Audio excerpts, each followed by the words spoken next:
peaceful coexistence, then I mean that Muslims will have no problem in living at peace with people who differ with them on the fundamentals of the religion. And by living in peace with them, I mean that they will not insult them, they will not attack them, they will not wage any war on them. They will live with them peacefully.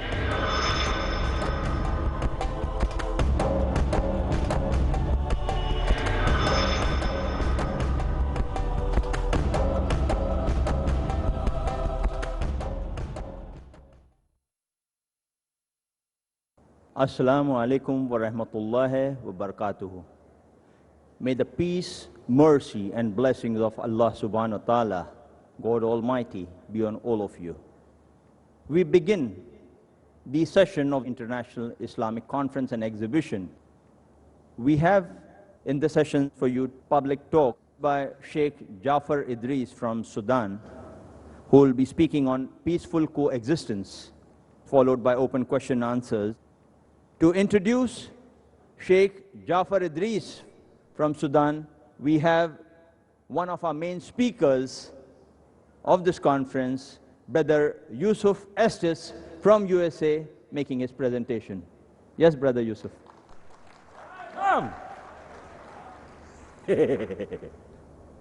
When I heard that my Sheikh Jafar was going to be introduced by someone who didn't really have a chance to know him or hang out with him, I said, please let me introduce him. Please let me introduce Sheikh. They said, why? I said, well, I know Sheikh, and if somebody stands and reads all this stuff about him, he's going to get upset about it, because he doesn't like people to brag. I found when I came to Islam, the real teachers and scholars and leaders of Islam, they don't need you to brag on them. They need you to make dua for them that Allah will accept it from them. That's what they really want. They don't need to hear, oh, you're so great, you're so wonderful. You know, they don't need it. They want Allah to accept. So when you start saying, he did this and he did that, he's going to be saying, astaghfirullah, astaghfirullah, astaghfirullah, astaghfirullah. Shut up. And this is in the Sunnah. The Rasul said when somebody started bragging on somebody, he said, throw dirt in his face, because you can curse somebody to hell with this. Don't brag. You don't brag and you don't listen to people brag on you. Make sense? Yeah, everybody's listening, yeah? Okay, cool. So I said, let me introduce him, because there's something I want to say. First of all, I will tell you the basics, because some of you may not know Sheikh Jafar, although I don't know how you don't know him. He was born in Sudan. That's where he grew up, went to school there. And he studied Aqidah. Aqidah is the basic understanding of what the belief system in is Islam in the Ansar al-Sunnah group. And along the way, he attained degrees, PhD in philosophy, and his thesis was the concept of the casuality in Islam. He also has his BA with honors in philosophy, etc., from the University of Khartoum, and that's back in '61. Now, enough. All the rest of this, nice stuff, he would hate it if I keep reading it. Wallah, if you want to know, go to my website. We got a lot of stuff on there about the Sheikh. What I want to tell you is a story. They said there was a famous scientist many years ago who came out with some theories of relativity along with Einstein and others. And this scientist used to travel many places, but he always went in a car because he didn't trust airplanes. I know the feeling. And he would go all of these places with the same driver. And one time as they were going along, the driver was trying to stay awake, and he started giving the whole entire speech that the scientist gives. The scientist said, how does this driver know my speech? And the driver said, because it's the same speech you give every time. He said, you know, I wish you could go give the speech instead of me. He said, but I know you'd never be able to answer the questions afterwards. He said, actually, try me. Go ahead. So he asked him a question. He knew the answer. Another question. Another. They said, how is it that this man, this driver, is knowing all the answers to these questions? He said, because it's the same questions people always ask you after every speech. The scientist said, you know what? Trade places. Let me drive. Give me the cap. I'm going to sit in the back. And then when we get there, you'll go in as the scientist and I'll be the driver. Okay. So when they got there, the driver really was the scientist, pull up, and they grabbed the guy from the back and took him to the stage.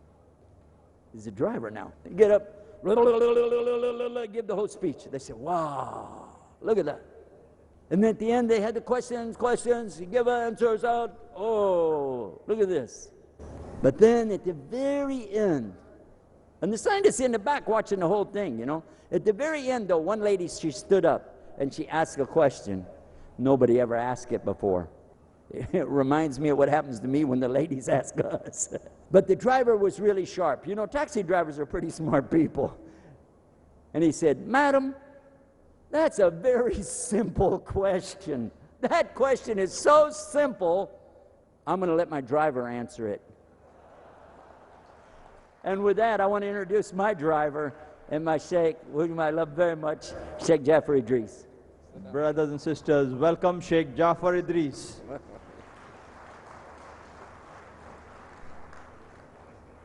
In fact, I am a real driver. He is the professor. I am a real driver.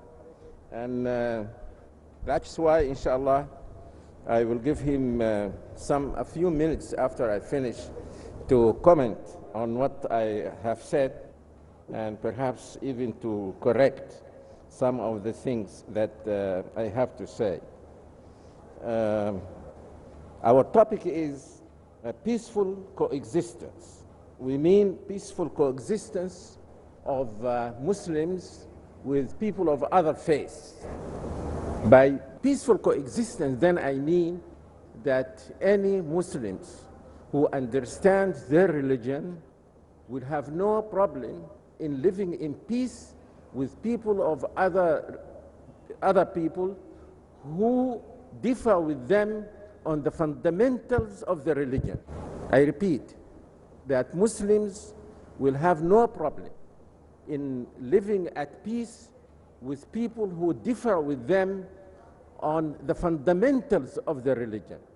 And by living in peace with them, I mean that they will not insult them, they will not attack them, they will not wage any war on them. They will live with them peacefully. Why do I say this? What are my reasons for saying this? The first and most important is that when Allah subhanahu wa ta'ala sent Prophet Muhammad and sent all the prophets before him, what did he tell them to do? He told them, he sent them as teachers to invite people to the truth. I used to tell people in the United States that Allah subhanahu wa ta'ala sends prophets with books.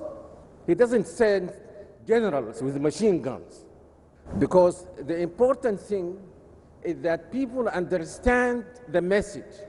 That is why Allah subhanahu wa ta'ala chooses for them the most capable person of conveying his message to them and explaining it.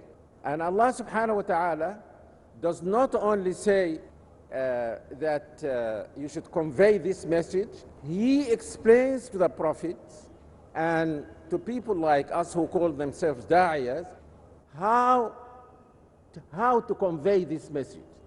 And you find this in a famous verse in the Quran, "Ud'u ila sabili rabbika bil-hikmati wal-maw'izati al-hasana." Invite to the way of your Lord with hikmah, translated wisdom, and al-maw'izah al-hasana, translated good admonition. But I will elaborate somewhat on what these two words mean according to the books of tafsir and hadith and so on. To invite people with wisdom means to invite them in the best way that suits them. First, you talk to them in a language which they understand. That is not just that if they speak English, you speak to them in English, or if they speak Arabic, you speak to them in Arabic. It also means that we keep telling many of the da'iyas about this, that not everyone who speaks Arabic, say, understands classical Arabic. So when you go to speak to ordinary people, you speak to them in a language, Arabic language, which they understand.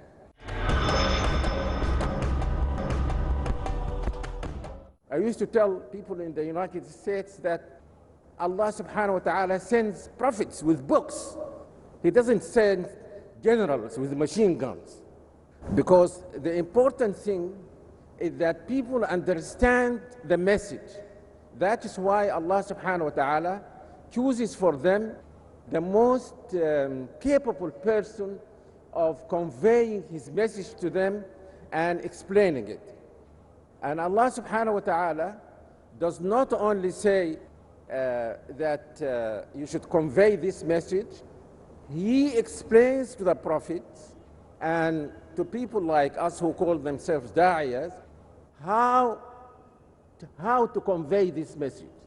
And you find this in a famous verse in the Quran, "Ud'u ila sabili rabbika bil-hikmati wal-maw'izati al-hasana."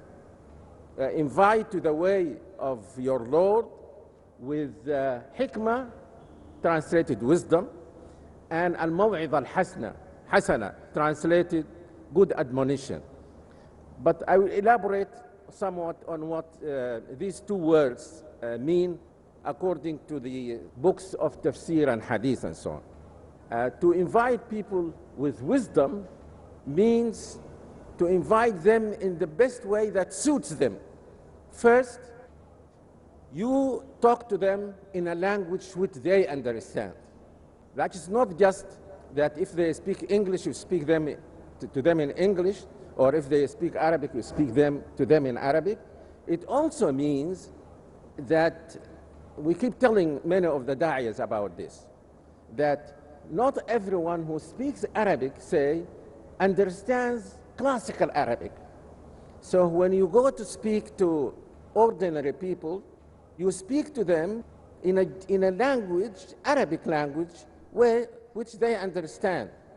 And the same thing with English. That's why I used to tell the brothers in the United States that we are not the most suitable people for making da'wah in the United States. Because once I start to talk, people can realize that I have an accent, that I am not American. And this creates a kind of distance between myself and those people. But I am suitable for addressing people who are already Muslims and who are interested in learning. So it doesn't make a difference to them whether I have a heavy accent or not, whether I am American or not. Allah subhanahu wa ta'ala said also, with good admonition. By good admonition is meant that you approach them in the best way that makes it easier for them to accept the truth. This is called maw'izah hasana. You see, I can give people evidence that relates to wisdom.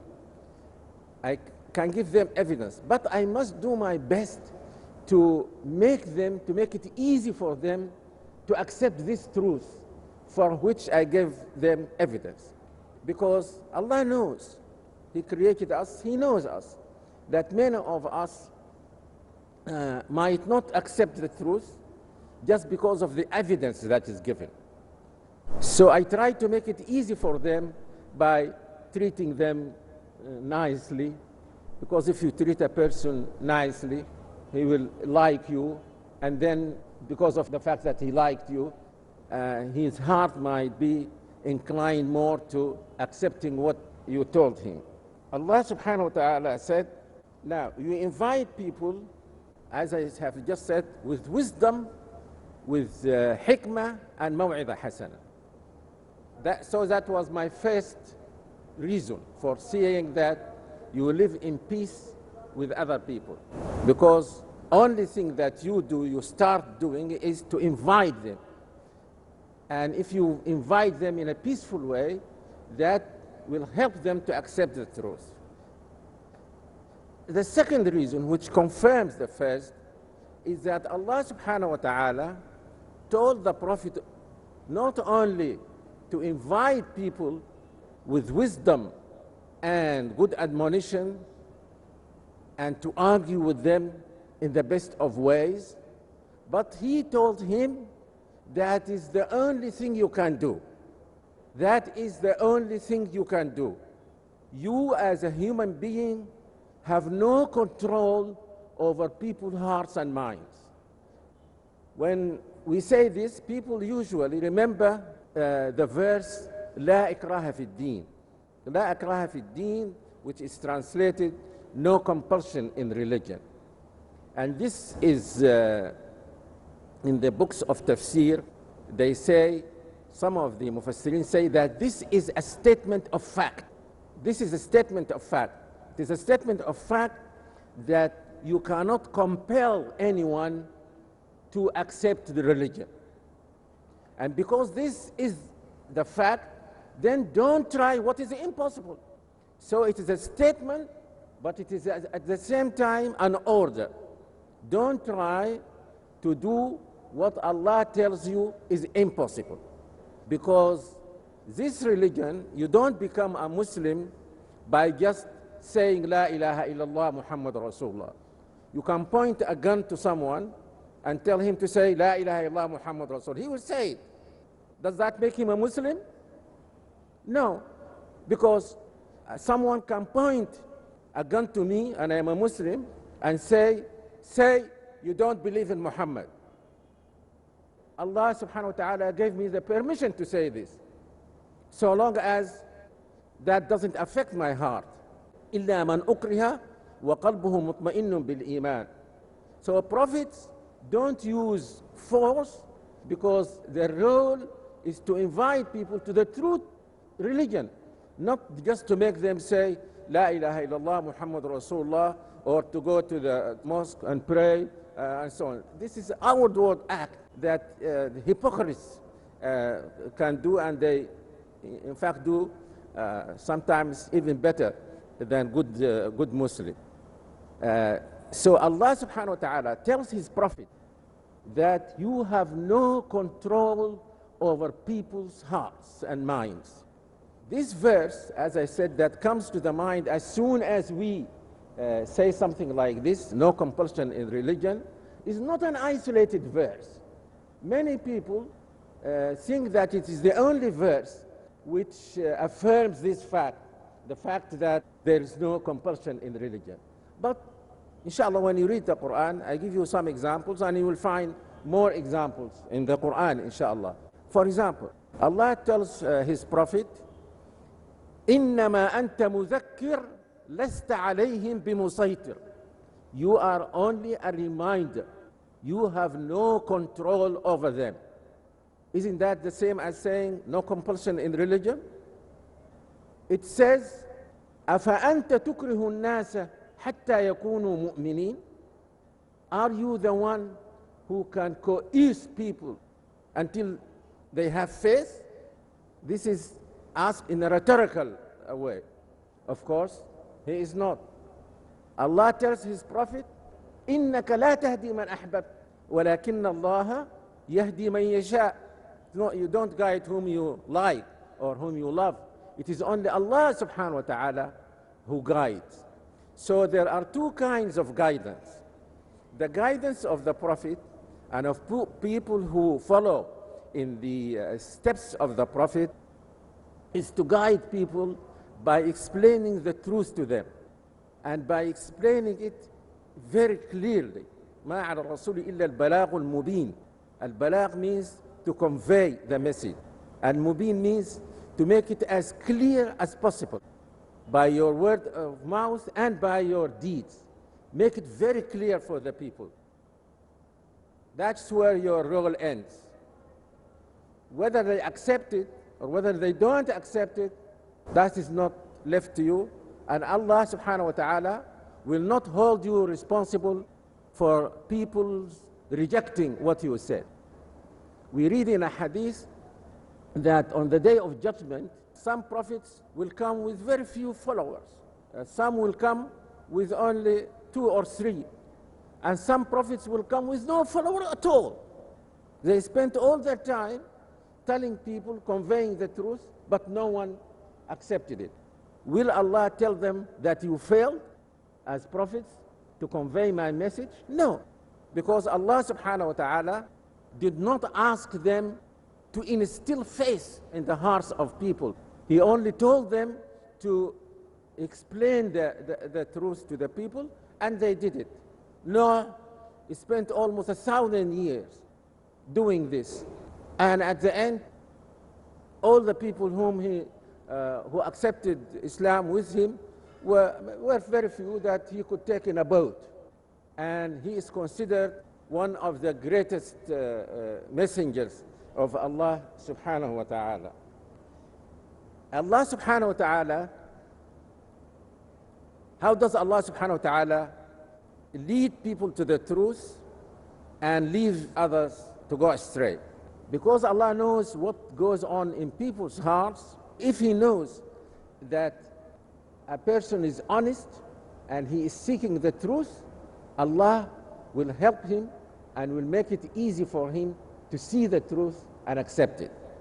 If Allah knows that a person is dishonest or that he is not really seeking the truth, He will not help him to see it or to accept it.